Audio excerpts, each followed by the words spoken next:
In modern Taipei, a successful software engineer was about to discover the ultimate betrayal. What started as wedding planning took a shocking turn when they came face to face with devastating DNA results.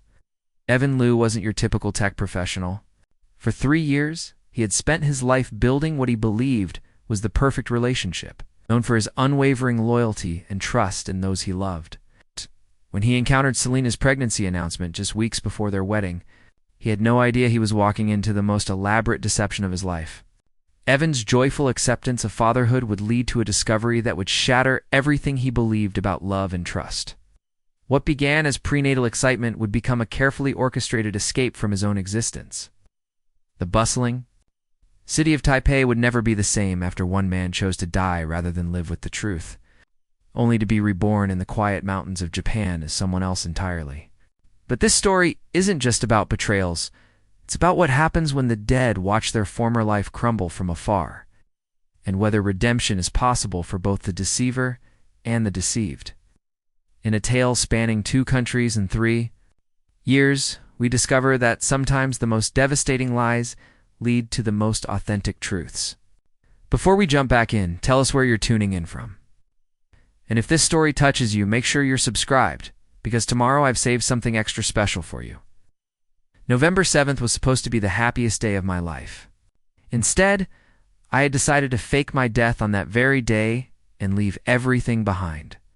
But let me tell you how it all began, 3 months earlier. The ring caught the last rays of Taipei's golden sunset as I knelt on one knee in the middle of our favorite rooftop garden. Selene's hand flew to her mouth, her eyes wide with surprise and joy. For a moment, the bustling city below seemed to fade away, leaving only us in our perfect bubble. "Selene Zhang," I began, my voice trembling slightly despite having rehearsed this moment countless times. "3 years ago, you walked into my life and changed everything. You made me believe in forever." Selene's eyes glistened with tears as she looked down at me.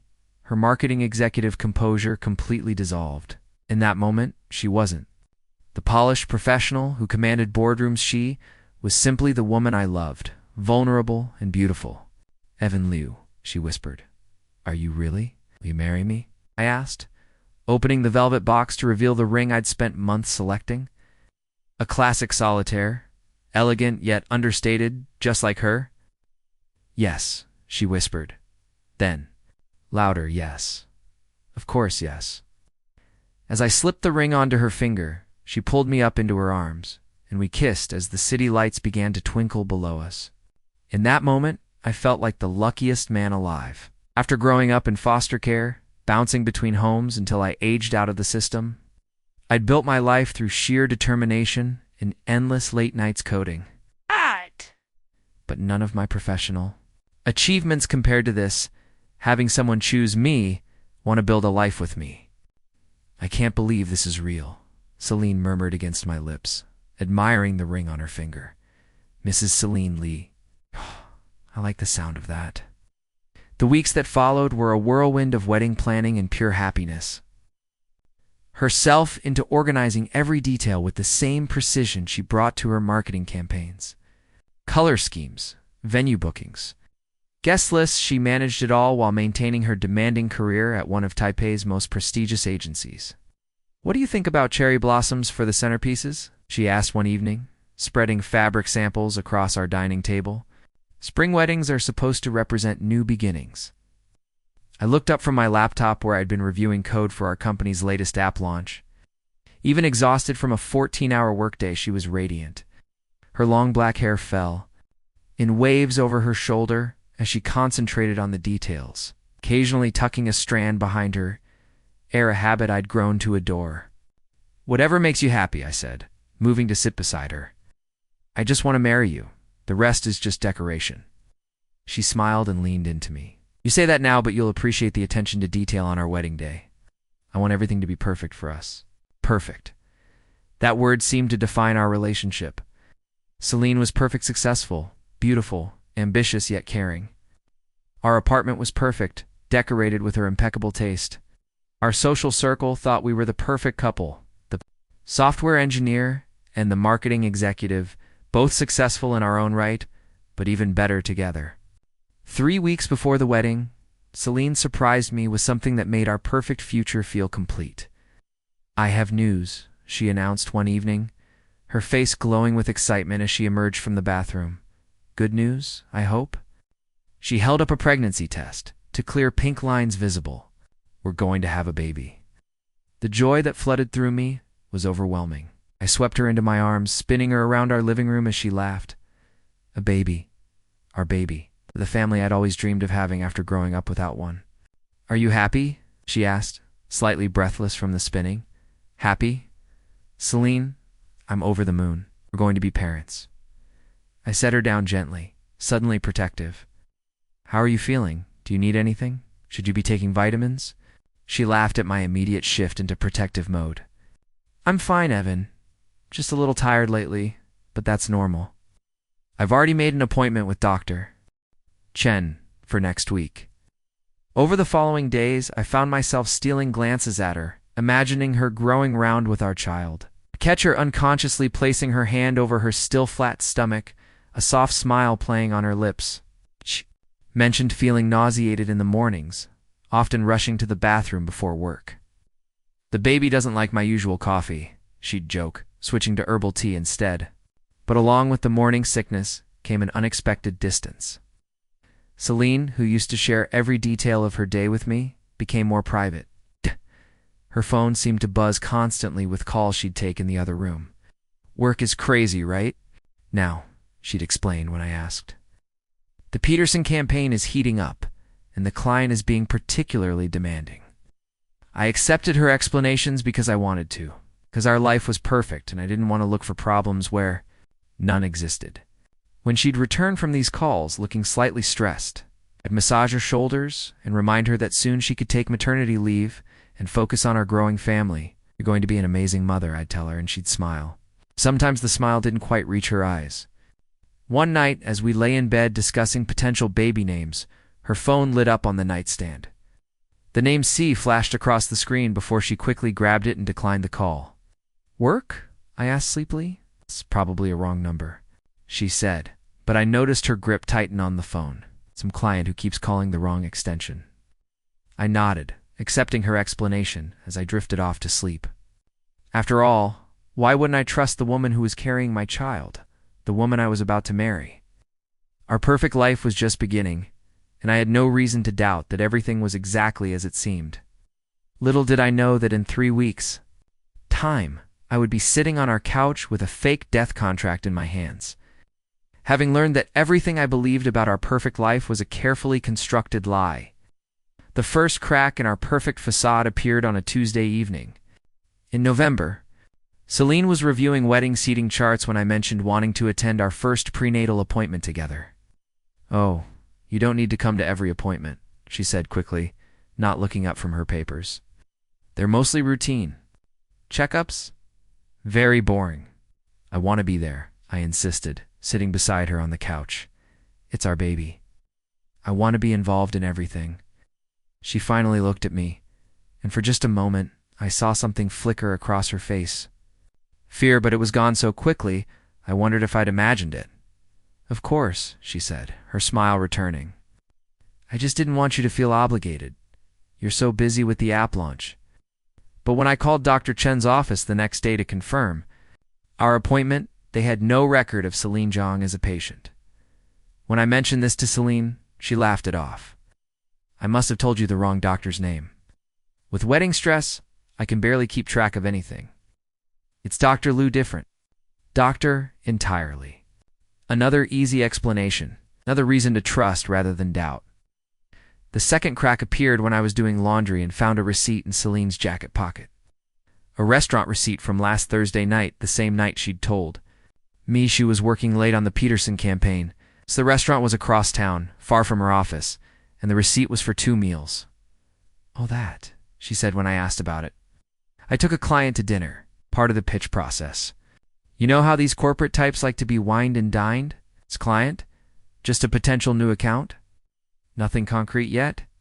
She was folding laundry as she spoke, her movements efficient and controlled. "He wanted to see the local scene, get a feel for our approach." I nodded, but something nagged at me. Why would she need to wine and dine a potential client so far from the office? And why hadn't she mentioned landing a new account before? The third crack, the one that finally made me question everything, came in the form of a text message at 2:17 a.m. It was past midnight, and Selene was asleep beside me, her phone charging on her nightstand. The screen lit up with a notification, and in the blue glow, I saw words that made my blood run cold. I can't stop thinking about last night. When can I hold you again? CC the same person who'd called before. I lay awake until dawn, staring at the ceiling as my mind raced. Who was C? Why was this person texting my pregnant fiancé about holding her? And why had she lied about not knowing who it was? When Selene woke, I was already dressed and making coffee in the kitchen. She padded out in her silk pajamas, looking beautiful and rumpled from sleep. You were up early, she observed, accepting the mug I offered her. Couldn't sleep, I said, studying her face. Selene, who is C? The coffee mug froze halfway to her lips. For a heartbeat, her carefully composed mask slipped, and I saw raw fear in her eyes. She repeated, as if trying to place the name. I don't. Oh, you mean the wrong number person? They're still messaging? It's becoming harassment, honestly. They texted you last night about holding you. Her face went pale. What? Evan, I have no idea what you're talking about. Can I see my phone? I watched as she scrolled through her messages, her frown deepening. There's nothing here from any C. Are you sure you saw what you think you saw? Maybe you were half asleep, but I knew what I'd seen. The message was, gone now, deleted, but it had been there. Someone named C was thinking about holding my fiancé, and she was lying about knowing them. Over the next few days, I found myself paying attention to things I'd previously overlooked. The way Selene would check her phone constantly, then quickly put it away when she noticed me watching. How she'd started taking showers immediately after coming home from work, as if washing something away. The fact that she'd been tired and went to bed early most nights. But I could hear her moving around the apartment after I'd fallen asleep. Are you feeling okay? She asked one evening, finding me staring blankly at my laptop screen.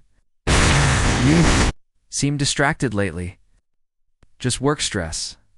I lied, the words feeling foreign in my mouth. I'd never lied to Selene before, but then again, I was beginning to suspect she'd been lying to me for weeks. That weekend, when Selene said she was going shopping for maternity clothes with her friend Arya, I made a decision that went against every instinct I had about trust and relationships. I followed her. She didn't go shopping. Instead, she drove to an upscale hotel downtown and walked into the lobby like she belonged there. Through the glass windows, I watched her embrace a tall man with dark hair. The hug lasted too long, was too intimate for strangers. When they separated, he kept his hands on her waist, and she looked up at him with an expression I recognized. The same look she used to give me when we were first falling in love. I sat in my car in the parking garage for 2 hours, hands gripping the steering wheel, waiting for her to emerge. When she finally did, her hair was mussed, her lipstick gone, and she walked with the satisfied gait of a woman who'd been thoroughly loved. That night, she came home with shopping bags and a bright smile. Look what I found, she said, pulling out tiny onesies and soft blankets. Isn't this adorable? I can already picture our little one wearing this. Our little one, our baby. Child I'd been so excited to raise, to love, to give the family I'd never had. Selene, I said quietly, how far along did the doctor say you were? About 8 weeks, she replied without hesitation. Due in early summer. Perfect timing after the spring wedding rush, but before it gets too hot. 8 weeks would put conception around mid-September. I tried to remember what we'd been doing in September, whether we'd been intimate around that time. We had been, I recalled, several times. But looking at her now, beautiful and glowing and holding tiny baby clothes, I couldn't shake the image of her in that hotel lobby being held by another man. That night after Selene fell asleep, I made the hardest decision of my life. I scheduled an appointment with a private DNA testing company. If the baby was mine, I'd forget everything I'd seen and felt, chalk it up to pre-weeding nerves and paranoia. But if it wasn't, I couldn't finish the thought, because if the baby wasn't mine, it meant everything I believed about our perfect life was a lie. The envelope sat on my desk at work for 3 hours before I found the courage to open it. My hands shook as I broke the seal, and for a moment I couldn't focus on the words swimming before my eyes. Probability of paternity: 0% based on the analysis of DNA from the submitted samples. Evan Liu is excluded as the biological father of the fetus. The paper fluttered to the floor as the words hit me like a physical blow. Not the father. 0% chance. Excluded entirely. Staring at the wall as 8 months of my life reorganized themselves in my mind. The pregnancy announcement that had filled me with such joy. The wedding plans I'd thrown myself into. The future I'd imagined teaching our child to code, family vacations, school plays, and graduation ceremonies. All of it built on a lie. My phone buzzed with a text from Selene. Dinner with a client tonight. Don't wait up. Love you. Love. The word felt hollow now, meaningless. How could she text me about love while carrying another man's child? How could she plan our wedding, discuss baby names, let me rub her feet when they were sore, all while knowing the truth? I picked up the DNA report and read it again, hoping I'd misunderstood, that there was some mistake. But the science was clear, unforgiving. The baby she was carrying belonged to someone else. That evening, I waited for her to come home. I'd printed out a second copy of the report and placed it on our coffee table, along with several photos I'd taken of her with. The mysterious man at the hotel? Evidence. Proof. The end of our perfect life. She arrived at 11:30 p.m., humming softly as she hung up her coat. Her cheeks were flushed, her eyes bright, the look of a woman who'd spent the evening being cherished by someone who loved her. Someone who wasn't me. You're still up, she said, noticing me sitting in the living room. How was your day, Selene? We need to talk. Something in my tone made her freeze. Her eyes darted to the coffee table, taking in the papers and photographs. Arranged there like pieces of evidence in a courtroom. What is this? She asked. But her voice was already changing, becoming defensive. DNA results? I said quietly. The baby you're carrying isn't mine. The color drained from her face. She sank onto the couch across from me, her hands instinctively moving to protect her stomach. That's impossible, she whispered. There must be some mistake. Labs make errors all the time. I held up one of the photographs, her and the mysterious man embracing in the hotel lobby. Who is he, Selene? She stared at the photo for a long moment, and I watched as her carefully constructed facade finally crumbled. Her shoulders began to shake and tears spilled down her cheeks. His name is Caleb Hahn, she said, her voice barely audible. He was my first love. We dated in college before he moved to Singapore for work, and he came back to Taipei 3 months ago. Looked me up, said he wanted to see me one more time, he told me. She paused, wiping her eyes with the back of her hand. He told me he was dying, cancer, that his biggest regret was leaving me, never knowing what we could have been.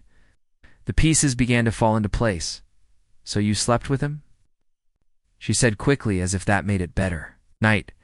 He said he loved me, that he'd never stopped loving me, and I couldn't say no. But then I realized what I'd done, how much I loved you, how much I wanted our life together. When did you find out you were pregnant? 2 weeks later? I thought. She looked up at me with pleading eyes. I prayed it was yours. The timing was close. You and I had been together around the same time, and convinced myself it had to be yours because I wanted it to be yours. But you knew it might not be. I hoped, she whispered. I hoped so hard that I started believing it. And when you were so happy about the baby, so excited about our future, I couldn't bear to ruin it. I couldn't bear to lose you. I felt something die inside my chest, not just love but hope itself. So you decided to lie. Let me believe I was going to be a father, to plan a wedding knowing you were carrying another man's child. I was going to end it with Caleb, she said, desperately. I told him about the baby, and he said he understood, that he'd disappear again. But then he kept calling, wanting to be involved, threatening to tell you if I didn't see him. Threatening. He said he'd changed his mind about dying, that he wasn't really sick, just needed money, and that if I didn't help him, he'd make. Sure, you knew everything. Blackmail then. The man who'd impregnated my fiancée was now blackmailing her. The situation kept getting worse with every revelation, so the hotel visits. He wanted money, and he wanted— She was sobbing now, her words coming between gasps. He wanted to pretend we were together again, said if I was going to raise his child with another man, the least I could do was give him some happiness. I stood up, needing distance from her tears, from the wreckage of our relationship scattered across the coffee table. Our wedding is in 3 days, Selene. No. I thought maybe after we were married, after everything was settled. I could find a way to handle Caleb to make this work somehow. Make this work? I turned to stare at her. You're pregnant with another man's child, a man who's blackmailing you. You lied to me for months. Let me plan a future that was never real. How exactly did you think this would work? I love you, she said, standing and reaching for me. That's real. My love for you is the only real thing in this mess. Could still make this work. People raise children who aren't biologically theirs all the time. The baby could still be ours. I stepped back, avoiding her touch. Built on a lie. Built on love, she corrected desperately. I know I handled this wrong, but my feelings for you never changed. You're the man I want to marry, the father I want for my child. Your child, I said, not ours. Never ours. This baby will always be living proof that you chose someone else over me when it mattered most. The finality in my voice seemed to break something in her. She collapsed back onto the couch, holding her stomach as if she could protect the baby from the destruction. Surrounding it, what happens now? She whispered. I looked around our apartment, our engagement photos on the mantle, the wedding dress hanging in the closet, the baby items she'd bought scattered around the room. Everything that had represented our future together now felt like props in an elaborate play. November 7th was supposed to be the happiest day of my life. Instead, I had already decided to fake my death on that very day and leave it all behind. The contract was waiting for my signature, my escape already planned. I don't know, I said, but it was a lie. I knew exactly what I was going to do. I would disappear, let Selene deal with the consequences of her choices, and start over somewhere. She could never find me. Evan, please, she said as I headed toward the bedroom. Don't give up on us. We can work through this. I paused in the doorway. There's no us anymore, Selene. There's just the mess you've made and the choices we both have to live with. That night, I lay awake, finalizing my escape plan. By morning, I'd made my decision. I would vanish from the life I'd thought was perfect, leaving behind the woman who'd made me believe in forever, only to show me that sometimes love isn't enough when it's built on lies. The man who'd believed in perfect futures was gone. In his place was someone who understood that sometimes the only way to survive betrayal is to disappear completely and start again. The morning of November 7th arrived gray and drizzling, as if the weather itself mourned what should have been our wedding day. I stood on the balcony of our apartment one last time, watching the city wake up below. In a few hours, our guests would arrive at the venue to find only Selene, and she would have to explain why there was no groom, but I wouldn't be there to see it. By then, I would be dead at least. That's what everyone would believe. My phone buzzed with a text from Arya Lynn, my closest friend since university. Everything ready? Are you absolutely sure about this? Arya was the only person who knew the truth. She'd been the one to notice the inconsistencies in Selene's behavior before I had, subtly questioning why Selene seemed so secretive about her pregnancy appointments. When I'd finally broken down and told her everything, the DNA test, the photos, Caleb's blackmail, she hadn't judged. She'd simply asked what I needed. I'm sure, I texted back. Thank you for everything. Don't thank me yet. Just promise me you'll find peace wherever you go. Peace, it seemed like an impossible concept now, but maybe in time, in a place where no one knew Evan Liu or his perfect life that had crumbled to dust, I could find something resembling it. I'd spent weeks planning this escape with meticulous precision. The fake death company had been surprisingly professional, apparently. Disappearing wasn't as uncommon as I'd thought. They'd provided documentation of my accidental overdose, complete with falsified medical records and a death certificate that would satisfy any cursory investigation. My body would supposedly be cremated immediately due to family wishes, leaving no evidence to contradict the story. My bank accounts had been slowly drained over the past month, the money transferred through a series of shell companies to an account in Japan. Under a new identity, Akira Watanabe. I'd chosen Japan because it was far enough from Taiwan to feel like another world, but familiar enough that I could disappear into the culture without standing out. At 9 a.m., I called in sick to work, claiming food poisoning. By 10 a.m., I'd left a note for Selene on our kitchen counter, not an explanation, just a simple goodbye that would make sense only after my death was discovered. The note was deliberately vague, designed to suggest despair without revealing. The truth, Selene. I can't do this anymore. The weight of everything has become too much to bear. Please don't blame yourself. Some things are just not meant to be. Evan, at 11 a.m., I met the fake death coordinator at a nondescript office building downtown. The man, Mr. Wong, was surprisingly sympathetic as he walked me through the final details. Understand? There's no going back from this, he said, studying my face for any sign of doubt. Once we file the death certificate, Evan Liu ceases to exist. You can never contact anyone from your old life again. I understand. And you're certain this is what you want? We've had clients who thought they were ready, only to realize they'd made a mistake when it was too late. I thought of Selene, probably at the venue right now, making last-minute adjustments to our wedding decorations.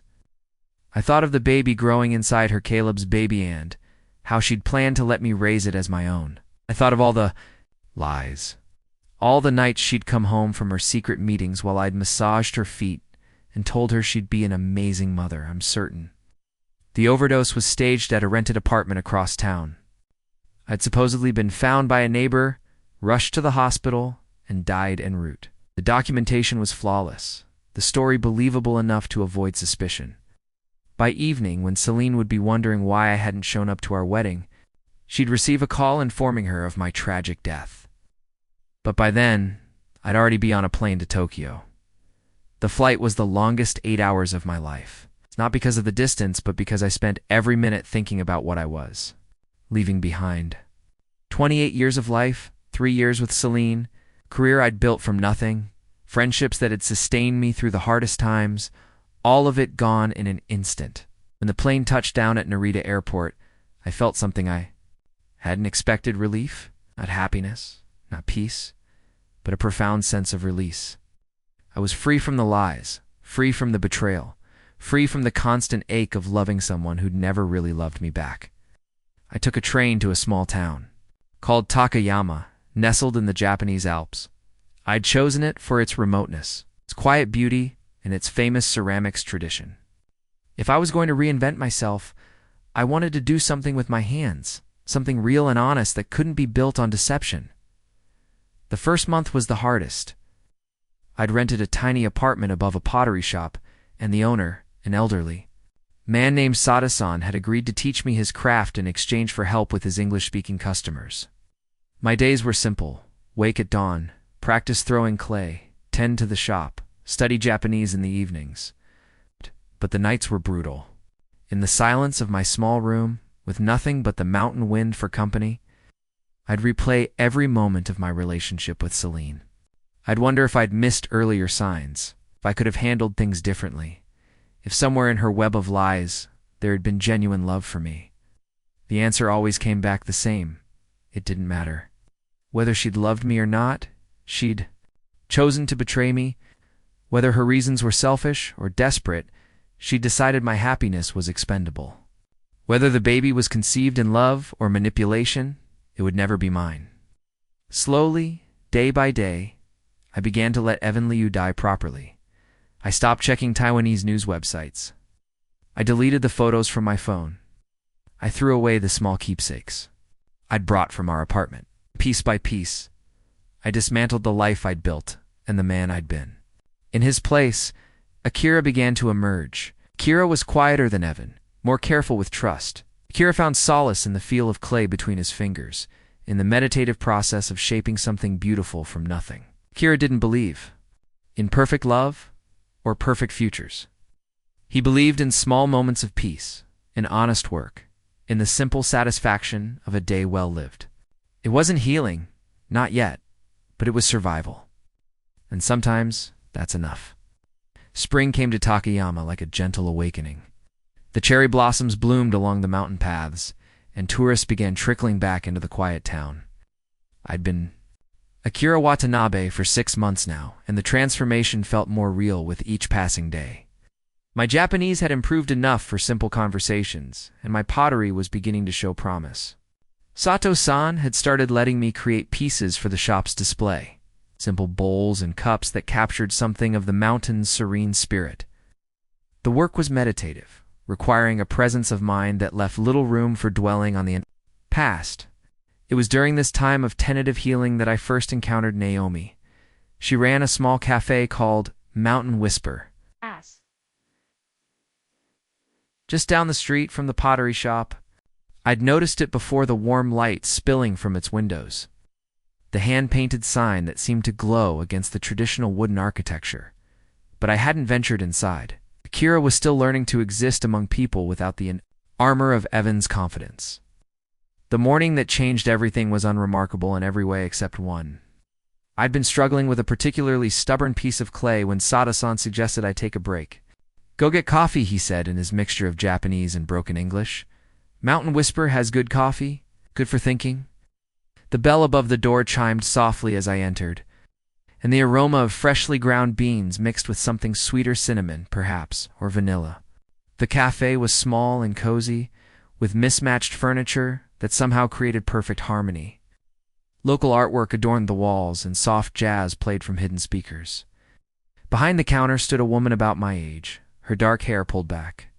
In a messy bun, an apron dusted with what looked like flour. She looked up as I approached, and I found myself caught by her smile, genuine, warm, without agenda. "First time here?" she asked in Japanese, then switched to English when she noticed my hesitation. "I'm Naomi. Welcome to Mountain Whisper." "Akira," I replied, grateful for the English. "I work at the pottery shop down the street." Sato-san's new apprentice. Her eyes lit up with recognition. "He mentioned you and said you're great with clay." I ordered a simple coffee, and as she prepared it, she asked about my work, my adjustment to mountain life, and my thoughts on the upcoming festival season. Questions weren't intrusive, just genuinely curious, showing a real interest in her community. "You should try the cinnamon roll," she suggested, placing a plate beside my coffee without waiting for a reply. Out. Duh. New neighbor discount? The roll was perfect, flaky, sweet, with just the right amount of spice to balance the bitter coffee. I found myself lingering longer than expected, drawn in by the cafe's peaceful atmosphere and Naomi's easy conversation. "Do you make these yourself?" I asked, gesturing to the pastry. "Everything's made fresh every morning," she said proudly. "It's just me and my daughter, so we keep things simple, but we put love into every item." Her mention of her daughter, though casual, revealed something important about Naomi. She was a single mother, building a life in this mountain town, just as I was building mine. Over the following weeks, I became a regular at Mountain Whisper. Not every day, but often enough that Naomi would have my coffee ready when she saw me coming. We'd talk about small things, the weather, local festivals, the progress of my pottery. She told me about her daughter Yuki, who was 7 and helped at the cafe after school. I shared my experiences with ceramics and how the rhythm of mountain life brought me peace. Neither of us spoke directly about our pasts, but there was an unspoken understanding between USA's recognition of two people finding refuge in this quiet place. The first time I met Yuki, she was sitting at a corner table doing her homework while Naomi worked. She looked up when I entered, studying me with the candid curiosity of a child. "Are you the pottery man Mama talks about?" she asked in careful English. "I suppose I am," I replied, glancing at Naomi, who blushed slightly. "Can you make a cup for me? Something special?" I promised I would, and the following week, I brought her a small cup adorned with cherry blossoms. Her delight was infectious, and I found myself smiling more than I had in months. "She likes you," Naomi observed, as Yuki carefully cradled her new cup. "She's a wonderful girl. You've done well raising her." Naomi's expression shifted gratitude mixed with old sorrow. "It hasn't always been easy, being on my own," she confessed. But Yuki makes it all worth it. I understood. We were both rebuilding, both protecting something precious while learning to trust again.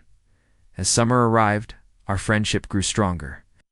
Naomi would occasionally close the cafe early, and we'd walk the mountain paths with Yuki running ahead, chasing fireflies and collecting stones. Those moments felt stolen from someone else's life, too peaceful, too genuine for someone like me, who had come from chaos. One evening, as we sat on a hillside watching the sunset paint the mountains gold, Naomi asked the question I'd been dreading. "What brought you to Takayama, Akira? You seem like someone running from something." I could have lied. I'd become skilled at deflecting, keeping my new life separate from the old. But looking at Naomi, seeing the trust in her eyes, I found myself wanting to be honest, at least partially. "I was engaged," I said quietly. "It ended badly. I needed to start over somewhere no one knew me." She nodded, understanding more than I'd said.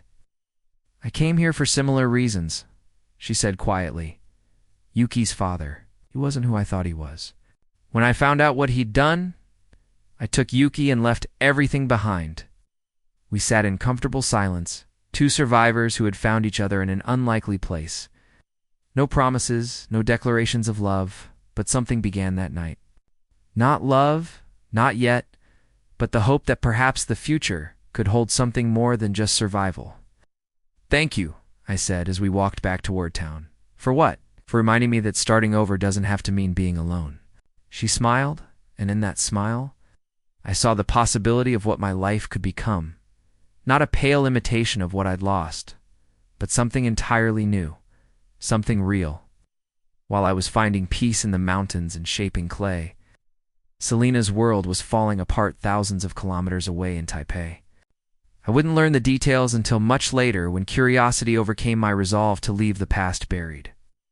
Through careful research and the reluctant help of Arya, who'd kept distant contact with mutual friends, I eventually pieced together the wreckage I had left behind. The wedding day had been a disaster. Guests arrived at the venue to find Selene in her dress, calm and composed, explaining that the groom had been delayed by a family emergency. Hour by hour, her explanations grew more strained.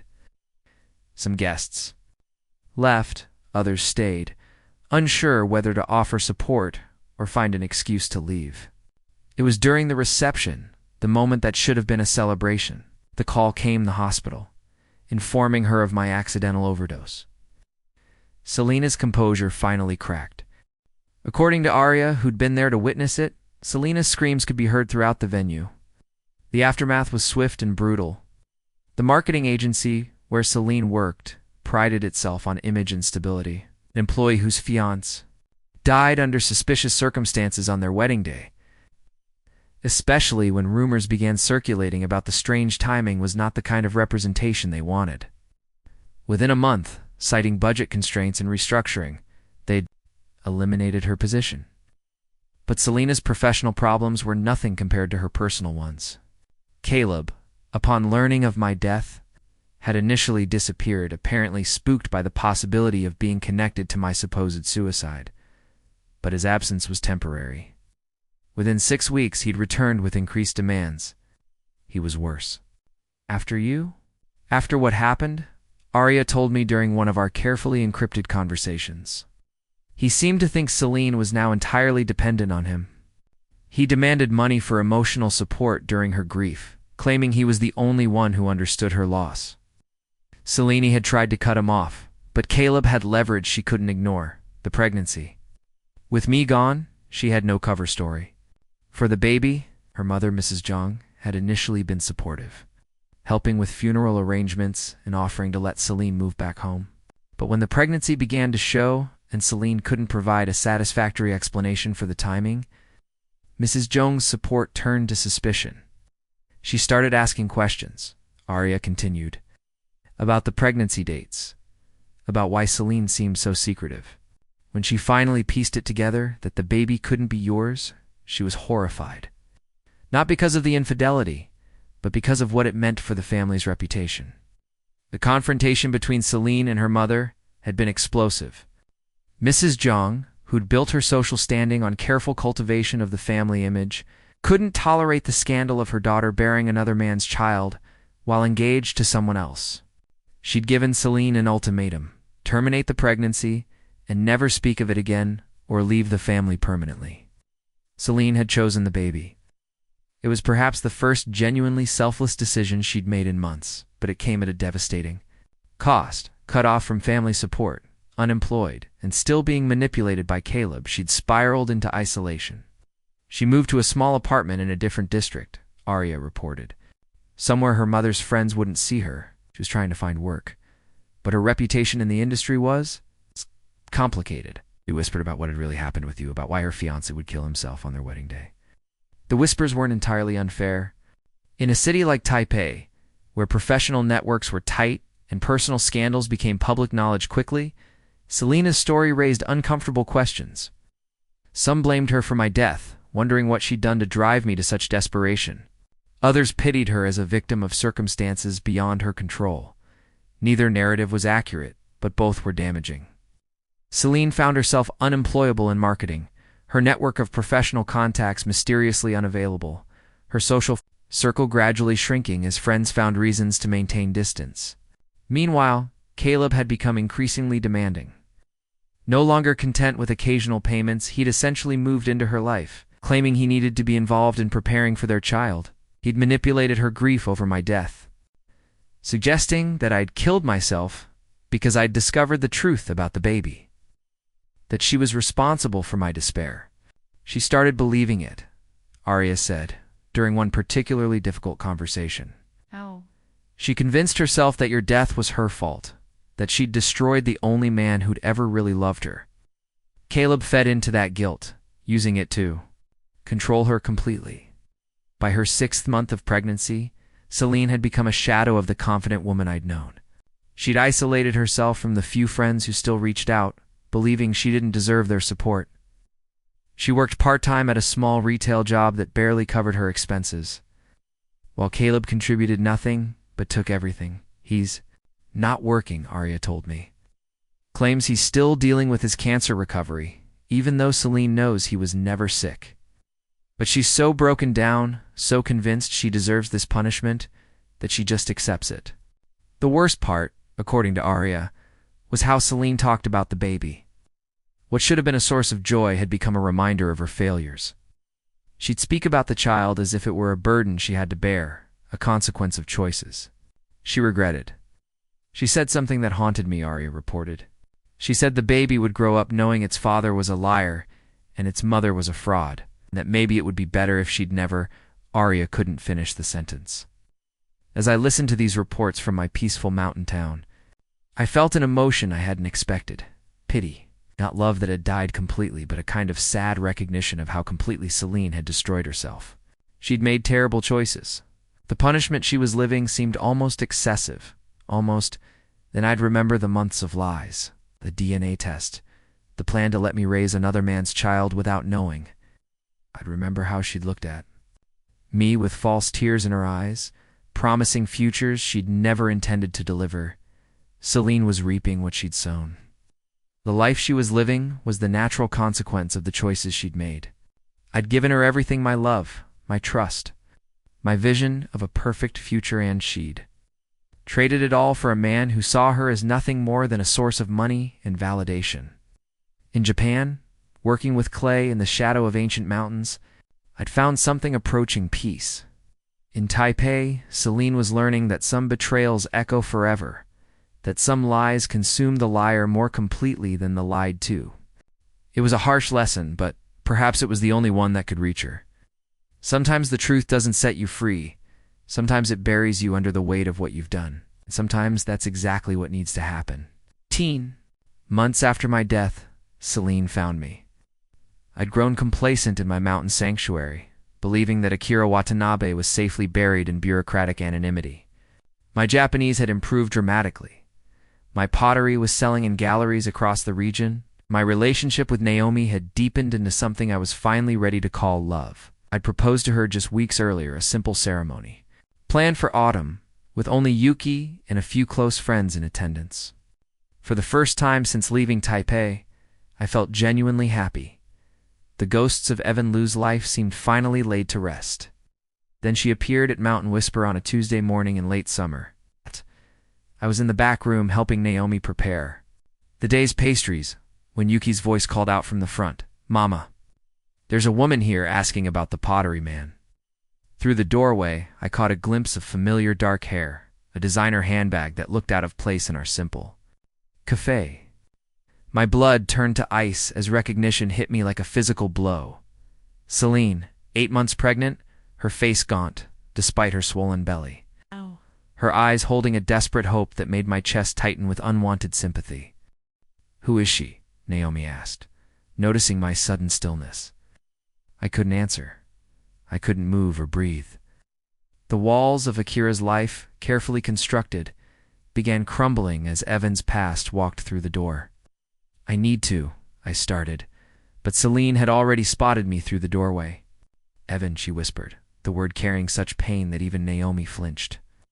The silence that followed seemed to stretch forever.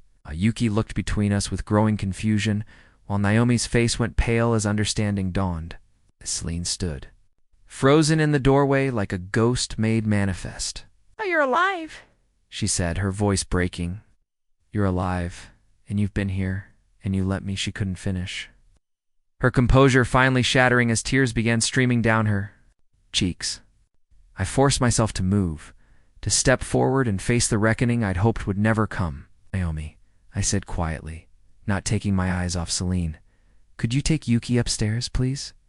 Naomi hesitated, her protective instincts warring with her trust, but eventually nodded, gently guiding her daughter away from what was about to unfold.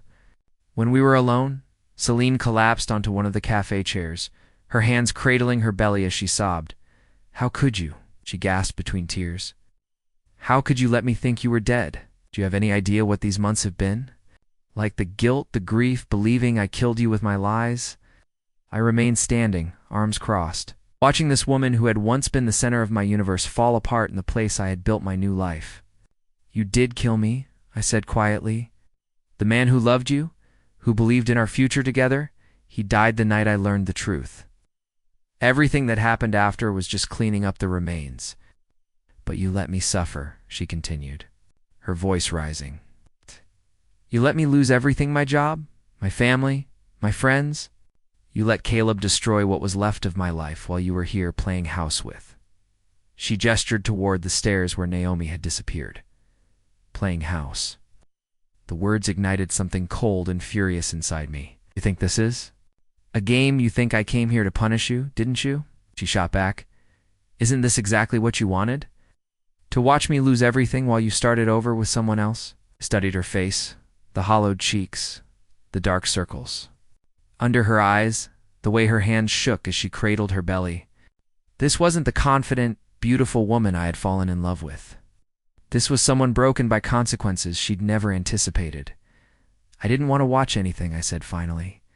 "I wanted to forget you existed. I came here to heal." "Not to hurt you? Then why didn't you just tell me the truth? Why didn't you give me a chance to explain, to make things right?" "Let's make things right." I laughed, but there was no humor in it. "How do you make right months of lies? How do you make right carrying another man's child while planning to let me raise it as my own? How do you make right the fact that every kiss, every I love you, every moment of our supposed happiness was built on deception?" She flinched as though I had struck her. "I did love you." "That was never a lie, love." I shook my head. "Yeah. Loved the idea of me, a stable boyfriend who could give you respectability while you indulged your real desires with someone else. You loved what I represented, not who I was. It's not true, then why?" The question burst out of me with more pain than I'd intended to show. "Why, Caleb? If you loved me so much, why did you sleep with him?" For a moment, her defenses crumbled completely, and I saw something raw and vulnerable in her eyes. "He was dying," she whispered. "Or I thought he was. And he said he'd never stop loving me, that his biggest regret was leaving me. I felt like I owed him something, closure maybe, or forgiveness for how he'd hurt me years ago. So you gave him your body." "I gave him one night," she corrected desperately. "One stupid, guilt-ridden night that I regretted the moment it was over. And when I found out about the baby, I panicked. I couldn't lose you. Couldn't lose the life we were building together. So you decided to lie. I decided to hope. I hoped the baby was yours, and when it might not be, I hoped we could make it ours anyway. I thought she paused, wiping her eyes with the back of her hand. I thought love could overcome anything, that if we just got married, if we just moved forward, somehow it would all work out. Built on lies. Built on hope, she insisted. Foolish, desperate hope that I could have both the man I loved and the chance to make peace with my past. We stared at each other across the cafe, to people who'd once shared everything, now separated by an ocean of hurt and betrayal. "Do you want Selene?" I asked finally. "Why are you here?" "I want you to come home," she said simply. "I want us to try again. I know I destroyed everything, but maybe we could rebuild something better, something honest this time." I thought of Naomi upstairs, probably listening to every word. Her heart breaking as she realized the man she'd fallen in love with had been living a lie of his own. I thought of Yuki, who'd already started calling me Papa Akira and drawing pictures of our future family, out of the life I'd built here, the peace I'd found, the love that had grown slowly and honestly between two people who'd both been wounded by their pasts. "No," I said. The single word seemed to echo in the small space.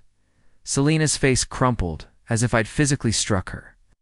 "Please," she whispered. "I know I don't deserve forgiveness, but you're right," I interrupted. "You don't deserve forgiveness. But that's not why I'm saying no." I moved to the window, looking out at the mountain paths where Naomi and I had walked countless evenings, where we'd planned our simple future together. "I'm saying no because I'm not Evan Liu anymore. That man died the night he learned the truth about you. The man standing here is someone else entirely, someone who's learned that real love doesn't require lies to sustain it. Someone who's found what we never had: genuine trust, honest communication, and a partner who chooses him every day without reservation." "You don't love her," Selene said desperately. "Not the way you loved me." I turned back to face her, and for the first time since she'd walked through our door, I smiled. "You're right. I don't love her the way I loved you. I love her better. I love her with wisdom instead of blindness, with choice instead of compulsion, with honesty instead of hope. What we had was beautiful, but fragile." Selene began crying again, but this time the tears seemed to carry more than just desperation. They carried a kind of acceptance. "I'm having the baby next month," she said quietly. "A boy. I was going to name him after you." "Don't," I said firmly. "Give him his own name. Let him be his own person, not a monument to mistakes." She nodded, wiping her eyes one final time. "Will you ever be able to forgive me?" she asked. I considered the question seriously. Maybe someday, but forgiveness doesn't mean reconciliation. It just means letting go of the anger. And I'm working on that, not for you, but for me. As she stood to leave, Selene paused at the door. "Are you happy?" she asked. "Yes," I said without hesitation. "For the first time in a long time, I'm genuinely happy."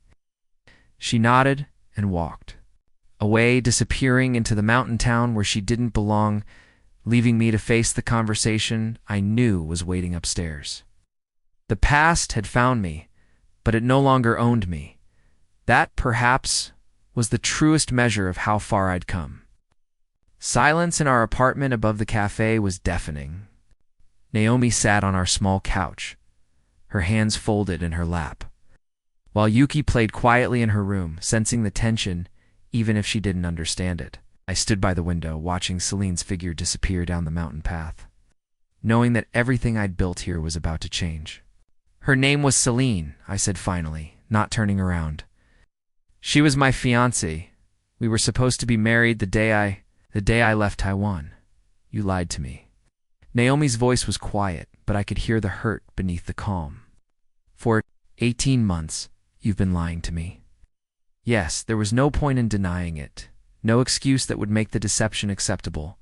I lied about my name, my past, why I came here. I've been lying about everything. "Are you married to her, too?" "No. I was never married to anyone, but you loved her."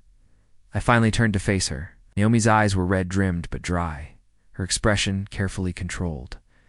She was protecting herself, I realized, preparing for the blow she thought was coming.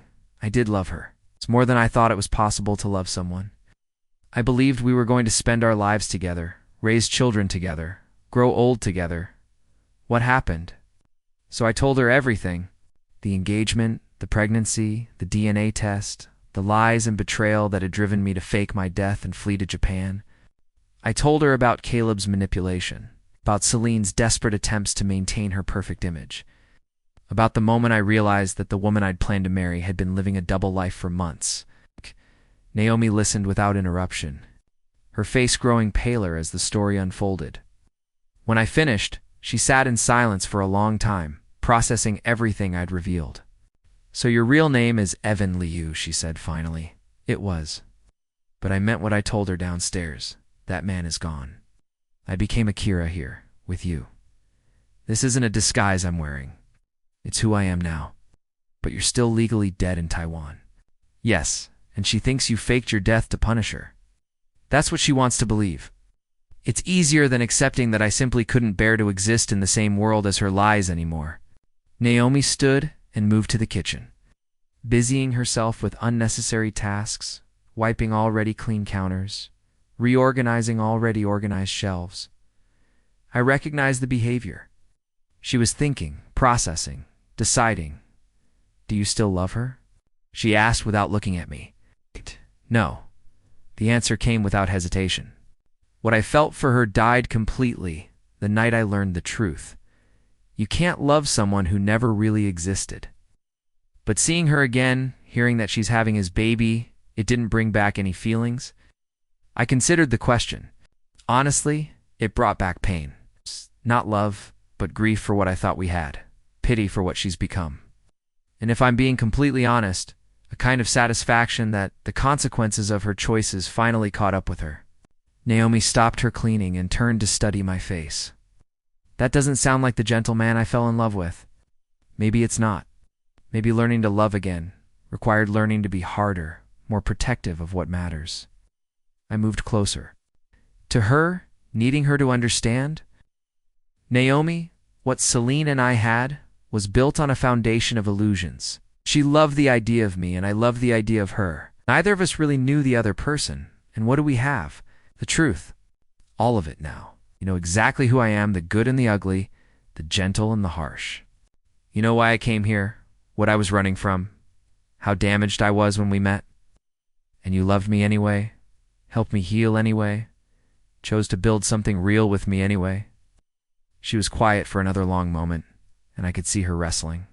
With everything I'd revealed, "I need to ask you something," she said finally, "and I need you to answer honestly. If she hadn't betrayed you, if you'd married her and raised that baby believing it was yours, would you have been happy?" The question cut deeper than I'd expected.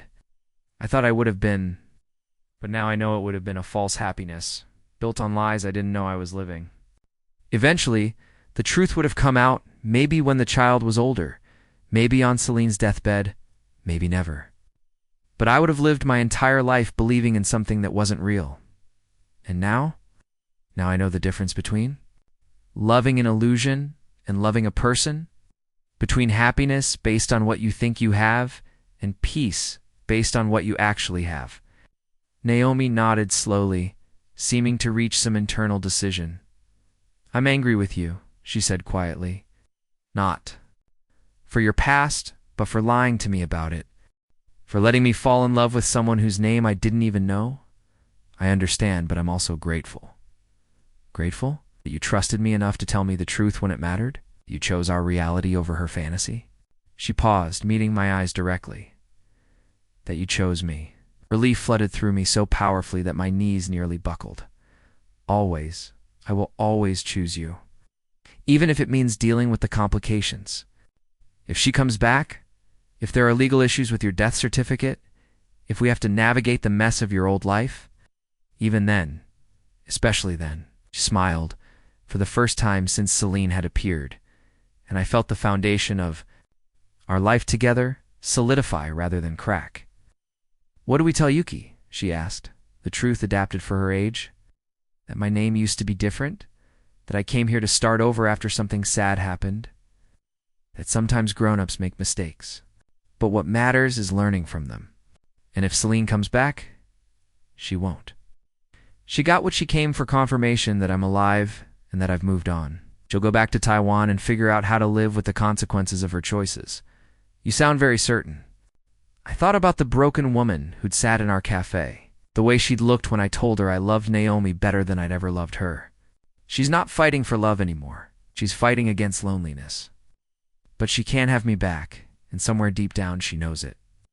The woman who walked out of here today finally understands that some things, once broken, can't be repaired.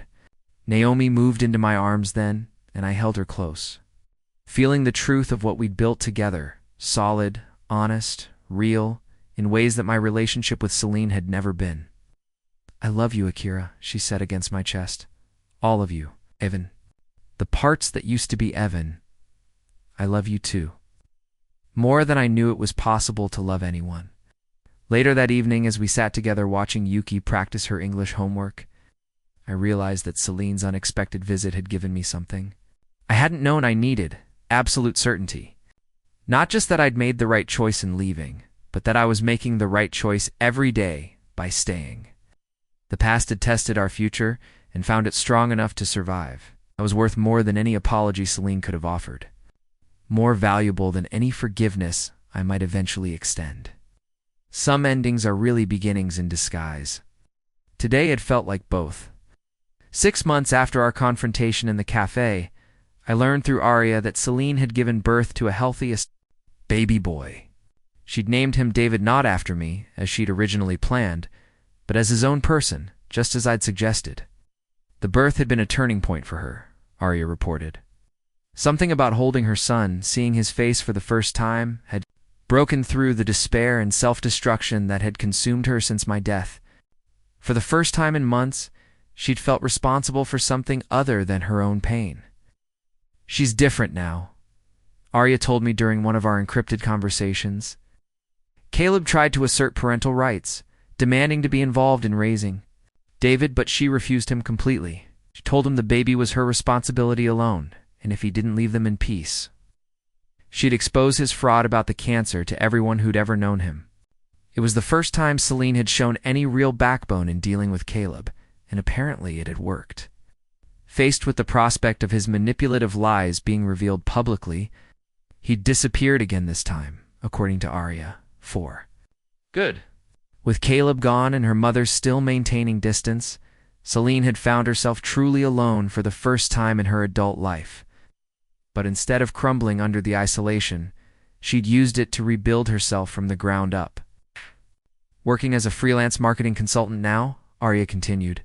Small clients, nothing like the prestige she used to have, but honest work. She's moved to Taikong, away from all the Taipei connections and gossip. She says she needed to start somewhere that didn't have memories on every corner. I understood. That impulse better than most. And the baby. She's devoted to him. I've never seen her so focused on something other than her image or career. She talks about him like he's the first real thing in her life. There was something poignant about that description. Selene, who'd spent so much energy crafting false versions of herself, had finally found something that demanded complete authenticity. Babies, after all, don't care about social status or professional achievements. They only care about being loved and cared for consistently. She asked me to tell you something, Arya said, hesitantly. What? She said thank you for telling her to give David his own name, for not letting her turn him into a monument to her mistakes. She said it helped her realize that she needed to let him be himself, not a replacement for what she'd lost. I felt a small shift in my chest knot. Forgiveness exactly, but a softening of the anger I'd carried. Selene was learning the lessons her betrayal had taught her. She was becoming, perhaps for the first time in her life, genuinely accountable for her choices. Is she happy? I asked, surprised that I cared about the answer. I don't think she knows how to be happy yet, Arya replied thoughtfully. But she seems peaceful in a way I never saw when you two were together, like she's finally stopped running from herself. A year later, Arya shared another update. Selene had started volunteering at a support group for single mothers, particularly those who'd made difficult choices and were dealing with the consequences. She'd apparently found purpose in helping other women navigate the challenges of rebuilding their lives after major mistakes. She's good at it, Arya said. She doesn't judge, doesn't offer easy answers, just listens and shares what she's learned about starting over. It struck me that Selene had found her own version of what I discovered in Takayama Way, to transform pain into purpose, to use her own brokenness to help others heal. She still asks about you sometimes, Arya admitted. Not because she wants you back, but because she hopes you're okay. She says she knows she'll never stop feeling guilty about what she did, but she's grateful that her mistakes didn't destroy your chance at happiness. I found myself thinking about forgiveness differently after that conversation, not as something I owed Selene, but as something I could choose to give for my own peace. She was no longer the woman who'd betrayed me. She was someone else entirely, someone who'd been forged by consequences and was working to become better. Meanwhile, my own life had continued to flourish. Naomi and I had married in a simple ceremony the previous autumn, with Yuki as our flower girl and Sadasan as my witness. We'd honeymooned in Kyoto, where I'd officially changed my legal status and become Akira Watanabe in every meaningful way. My pottery had gained recognition throughout Japan, and I'd been invited to show my work in galleries in Tokyo and Osaka. Naomi's cafe had become a gathering place for the artistic community that was slowly growing in Takayama. Aoki was thriving in school and had started calling me Papa without any prompting. For the first time in my life, I understood what it meant to be genuinely content, not happy in the desperate, grasping way I'd been with Selene, but deeply satisfied with the life I was living. One evening, as Naomi and I sat on our balcony watching the sunset paint the mountains gold, she asked, "Do you ever wonder what would have happened if you'd handled things differently? If you'd confronted Selene instead of disappearing?" Considered the question. Sometimes. But I don't think it would have worked out better for either of us.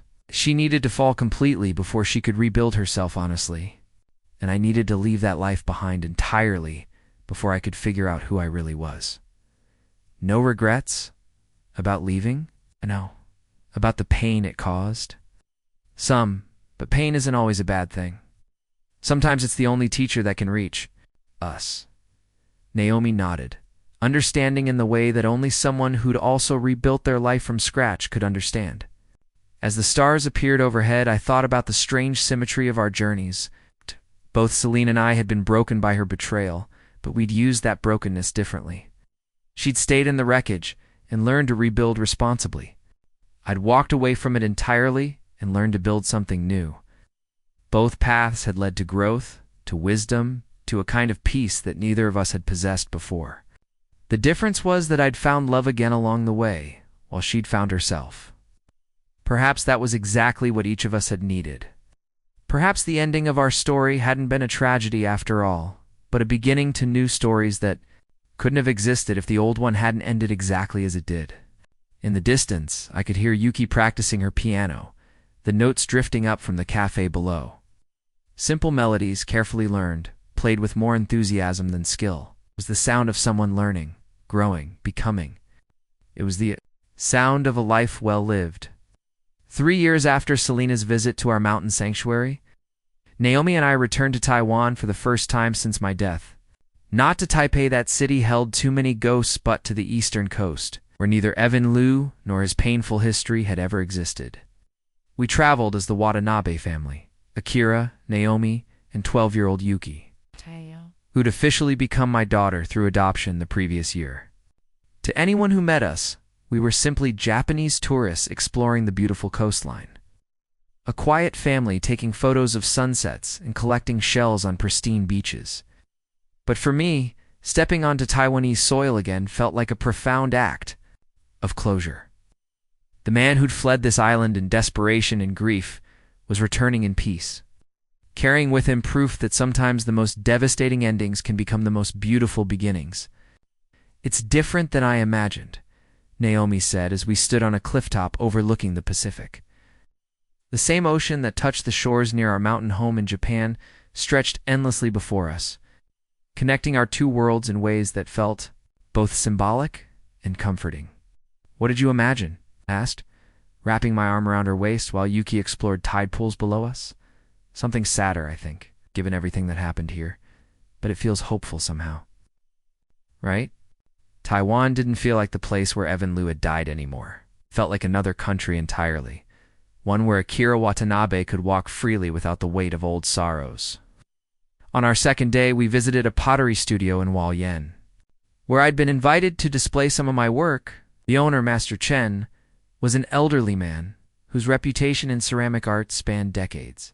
He'd requested pieces for a show featuring contemporary Japanese artists, unaware of my connection to Taiwan. "Your work has an interesting quality," he observed, studying one of my latest pieces, a tea set inspired by mountain mist and morning light. "There's something melancholic in it, but also resilient, like it was made by someone who understands both loss and recovery." I smiled at his perceptiveness. Perhaps all meaningful art comes from that understanding. Indeed. Have a concept would be save of finding beauty in imperfection, in things that are weathered or broken. Your pieces embody that philosophy. As he spoke, I thought about how perfectly his words described not just my pottery, but my life. The cracks in my past hadn't been flaws to hide, but character to embrace.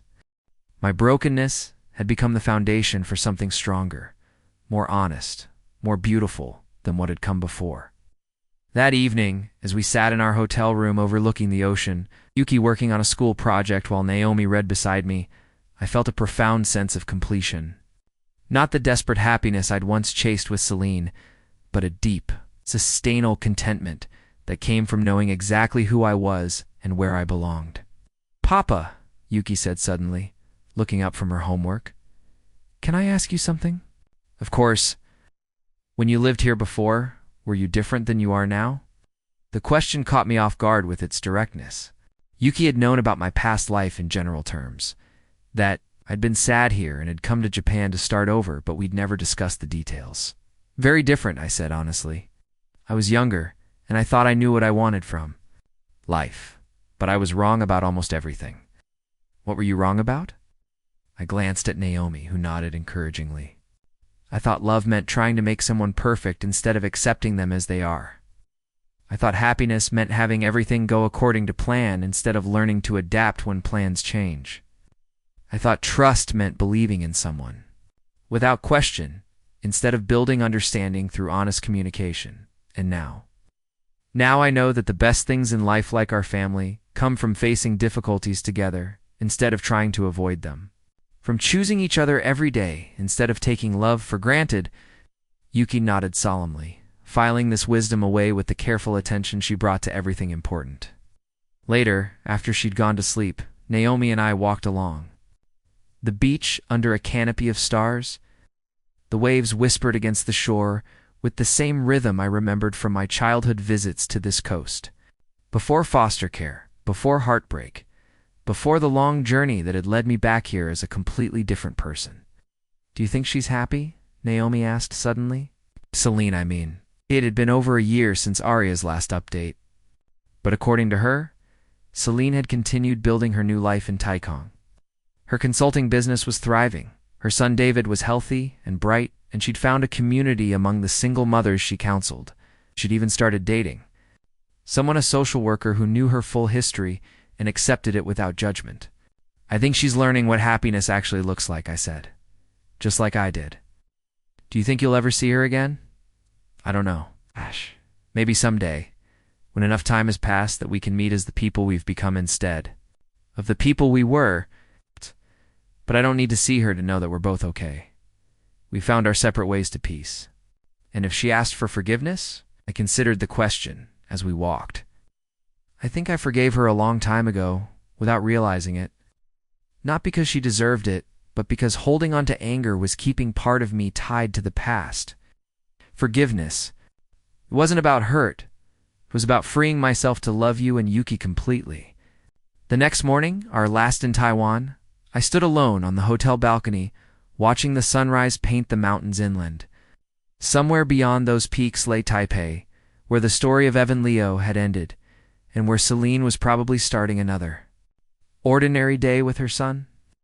Two lives that had once been so intertwined they'd nearly destroyed each other, now existing peacefully in their separate worlds. I thought about the man I'd been when I first arrived in those mountains, broken, angry, convinced that love was just another word for beautiful deception. And I thought about the man I'd become through Naomi's patient love and Yuki's trust hole.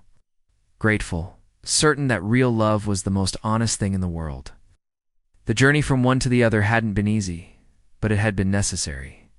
Every painful step had led me closer to the life I was living now, the family I was returning to, the future that stretched ahead of us, filled with simple joys and shared dreams.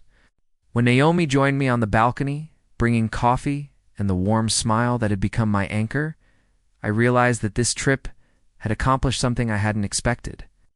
It had proven that my healing was complete, that Taiwan held no power over me anymore. I could visit the place where my old life had ended without mourning it, because I was so deeply grateful for the life that had grown from its ashes. "Ready to go home?" she asked, slipping her hand into mine. "More than ready," I said, meaning it completely. As our plane lifted off from Taipei airport that afternoon, I looked down at the island that had given me both my greatest pain and my greatest gift, the knowledge that sometimes you have to lose everything to discover what you're truly capable of becoming. Below us, 2 million people went about their daily lives, including one woman who'd learned that lies have consequences, and one man who'd learned that truth has rewards. Both of us had paid the price for our mistakes and emerged as better people.